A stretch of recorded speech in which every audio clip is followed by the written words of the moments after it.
দুর্গাপুজোর আর মাত্র 24টা দিন বাকি।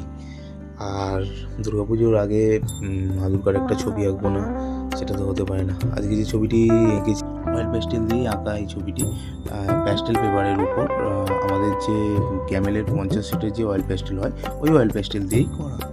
আর অনেকেরই একটা ভুল ধারণা থাকে যে অয়েল প্যাস্টেলটা শুধুমাত্র আমাদের ছোটোবেলার জন্যে, তারপরেই আমরা পেন্সিল শেডিং, ওয়াটার কালার এগুলোতে চলে যাই। কিন্তু এটা একটা সম্পূর্ণ ভুল ধারণা যে অয়েল প্যাস্টেলের জার্নিটা আমাদের ওখানেই শেষ।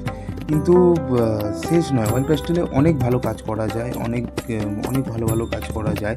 যদি আমরা সেই মিডিয়ামটা সম্বন্ধে বুঝি, জানি, তাহলে অনেক ভালো কাজ করা যায়।